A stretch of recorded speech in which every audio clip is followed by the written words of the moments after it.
Okay, alright. Update po tayo sa Kitbogan up for today, guys. Eto na naman tayo, guys. Eto po si Paolo Avellino, guys. Pinag-aagawa ng dalawang magagandang babae. Ayon dito, sa vlog ni Ate Christine Fermig.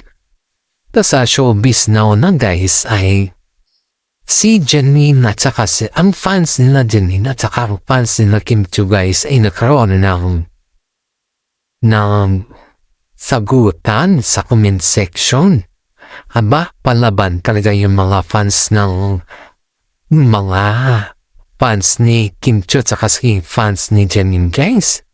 Isipin ninyo ito, guys, Inabi ng fans ni Janine na wala daw sa kalingkihan ni Janine si Kim Chiu.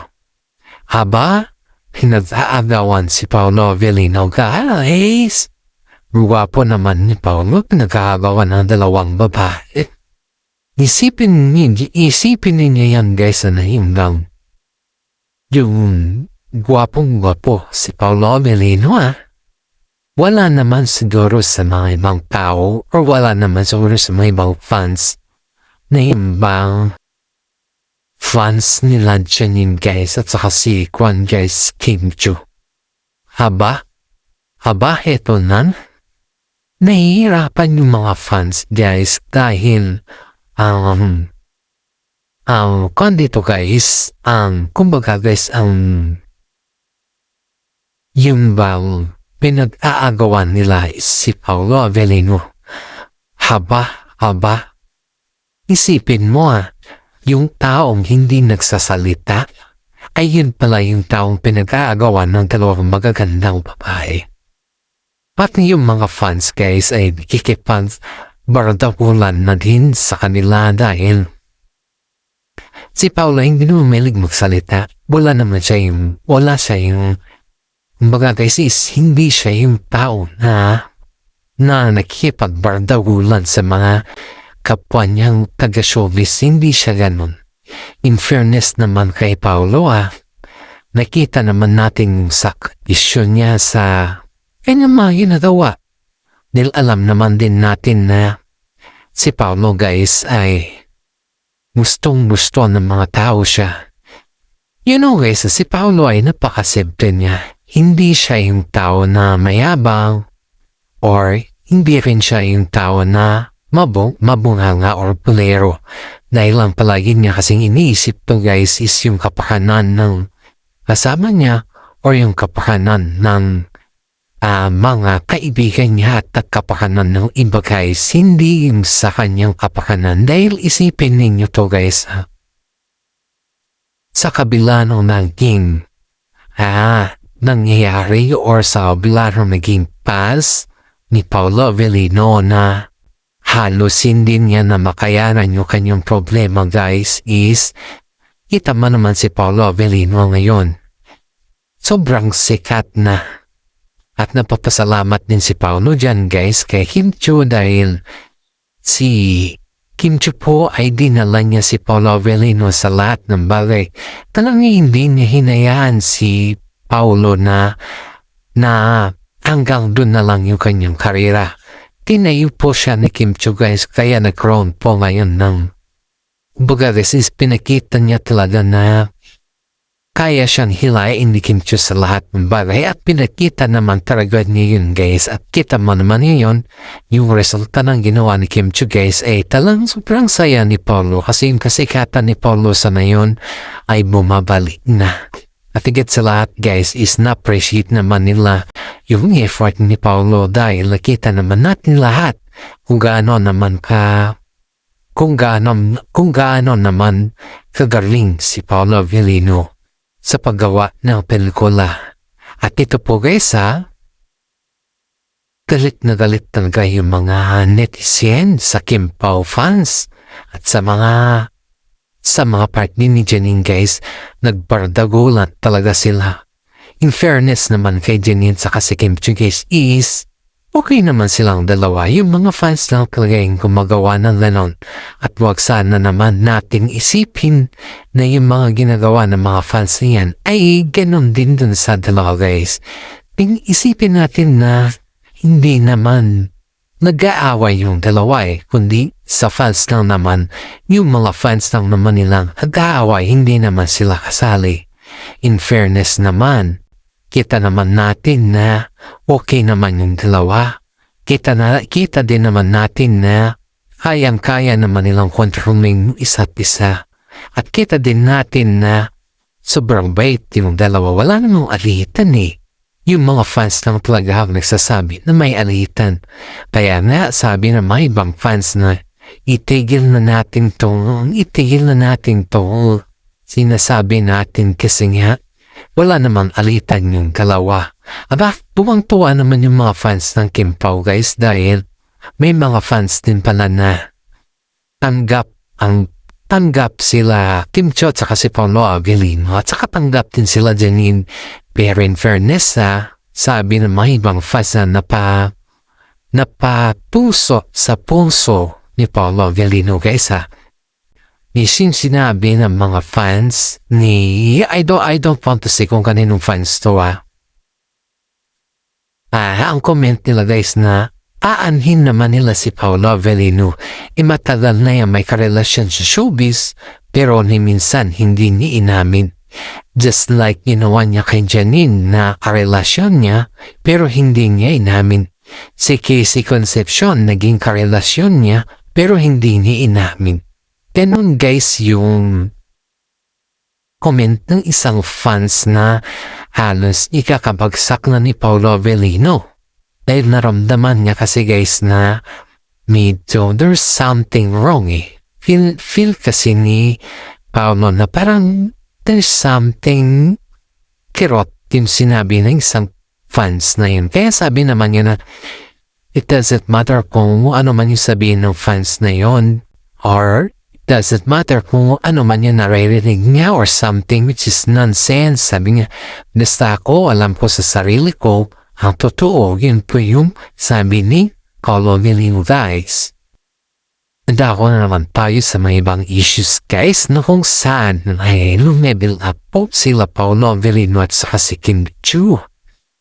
Ito ayon dito sa ating legit na sources guys ay si Kim Chiu guys si Kim Chiu po ay nagbigay ng kumbaga is grabe yung respeto niya sa pamilya ni Paolo Avellino. Ramdam niya talaga yung tinatawag na family. Kasi nga yung pamilya ni Paolo Avellino guys, maalala nyo ba yung sinabi ko dati noon na yung pinaramdam talaga ng pamilya ni Paolo Avellino na si Kim Chiu po ay very welcome sa pamilya nila.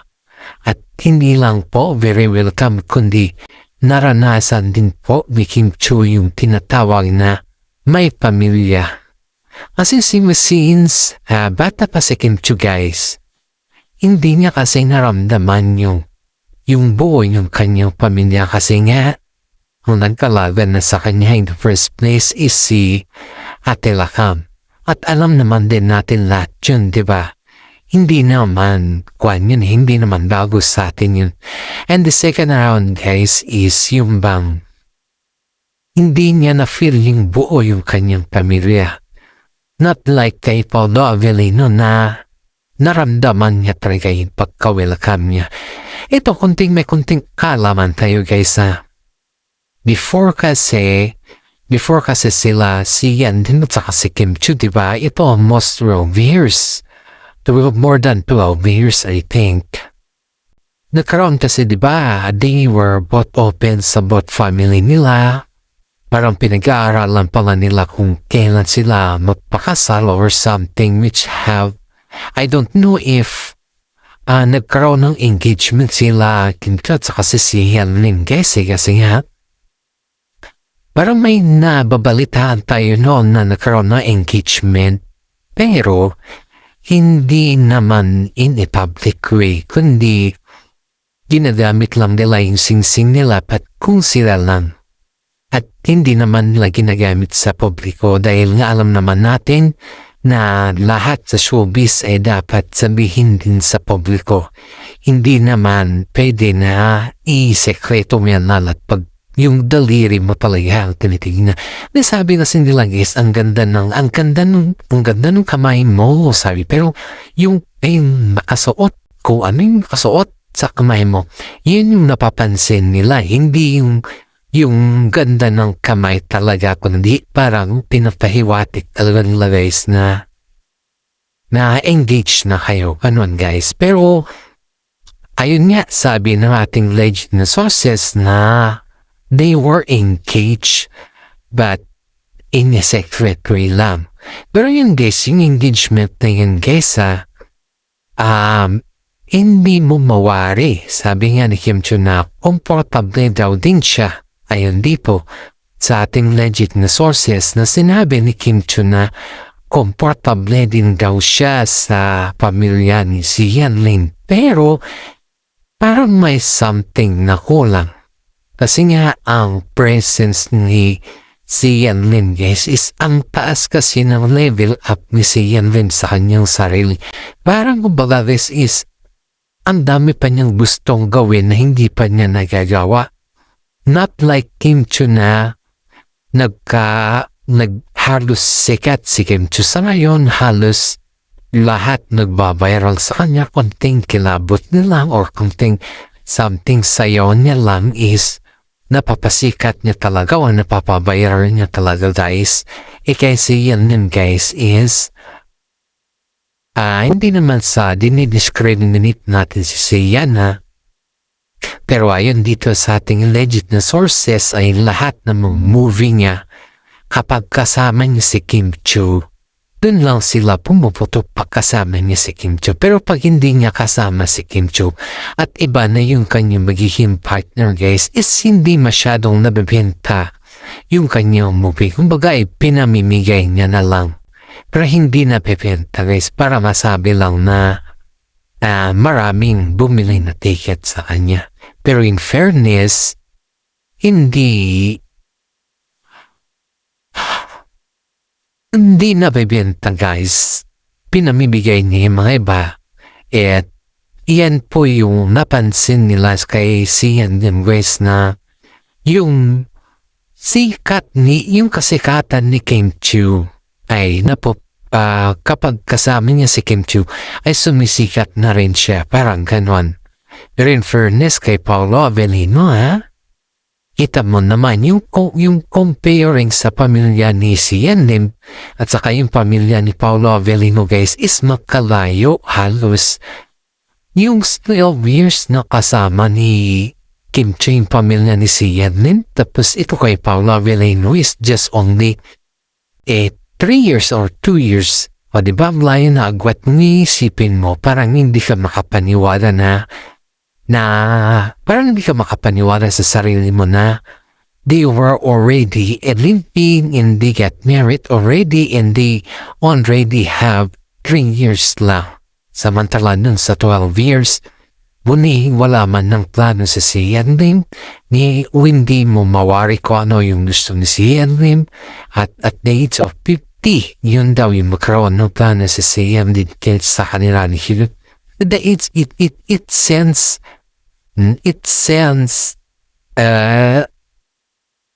There's something wrong. Parang wala din kasi sense yung gano'n na hintay mo pa yung mag-age bago kayo magkasal ng gano'n. Ano yun? Diba? It's very hard na isipin ni Maldal na bagay. Pero itong kay Paolo Avellino is ramdam talaga ni Kim Chiu yung pag-welcome sa kanya. Kaya nga sabi niya na napapasaya siya at komportable siya sa pamilya ni Paolo Avellino kahit ilang taon pa silang nagkita o nakakilala. Kaya nga guys is proud din si Kim Chiu at napapasalamat din si Kim Chiu sa pamilya ni Paolo dahil hindi naman siya yung kumbaga guys is diniscriminate kundi tinanggap siya ng bumubuo yung pamilya ni Paolo Avellino at ramdam din ni Paolo natanggap nila si Kim Chiu. Hindi lamang po yan guys, hindi naramdaman din ng lahat ng tao, ng mga netizen, na si Kim Chiu guys ay nagbibigay pubay kala sa side ni Paolo Avellino.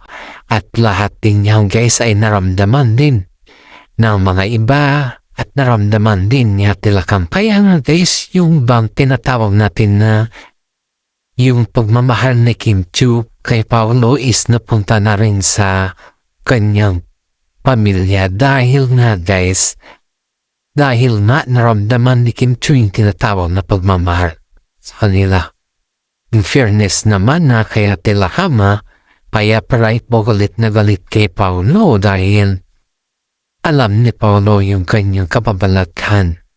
Hindi lang kasi masabi ni Paolo kung ano yung ginagawa ni Ate Lakam kasi baka magagalit sa Kim Chiu at magkampo kay Paolo. Bakit? Baka sabihin Kim Chiu na sinisiraan ni Paolo Avellino si Ate Lakam. In fairness naman kay Paolo guys, sobrang tahimik niya. At hindi man lang niya nasabi kay Kim Chiu kung ano yung nadiscover niya kay Ate Lakam. Sabi nga ng karamihan guys na kaya naman pala hindi kumbaga guys is hindi boto si Ate Lakam kay Paolo Avellino dahil sa nabitawan ni Paolo Avellino at natuklasan niya sa kanya. Pero in fairness, kahit naman alam ni Paolo Avellino na hindi boto si Ate Lakam sa kanya guys, ay inaramdam niya pa rin na kahit anong mangyari guys, ay nandyan pa rin si Paolo Avellino kay Kim Chiu. Hindi niya iiwan kahit ano man yung mga issues na darating sa kanila. At in fairness naman guys, in fairness naman, ramdam naman ni Kim Chiu yung pagmamahal ni Paolo Avellino, lalo't alam niya sa kanyang sarili na hindi naman bumibitaw si Kim Chiu. Sobra talaga yung pagmamahal ni Ate Lakam guys dahil sinabi niya talaga dito guys na hindi siya pabor kay Paolo Avellino. Pero kahit ganun naman yung sinabi ni Ate Lakam, ay hindi pa rin nantinag si Paolo dun guys. Yung isip niya talaga yung kapakanan ni Kim Chiu at saka kapakanan niya. Kasi alam naman niya sa sarili niya na kahit anong gawin ni Ate Lakam, hindi niya masisira yung relasyon nila Kim Chiu at saka si Paolo Avellino. Diba? Hindi porke makapatid sila. Syempre, tinan mo ngayon, nag-away na sila dahil sa ginagawa ni Ate Lakam. Kaya nga tama naman yung decision ni Kim Chiu guys na hinayaan niya lang na magsabi si Ate Lakam ng ganun sa mga ibang tao. Pero sa kanya guys is alam niya naman kung ano yung sinasabi ng kanyang puso. Kaya nga, bago natin tapusin ng ating updates guys, ay gusto ko lamang po muna i-shout out yung mga senior citizen natin dyan guys.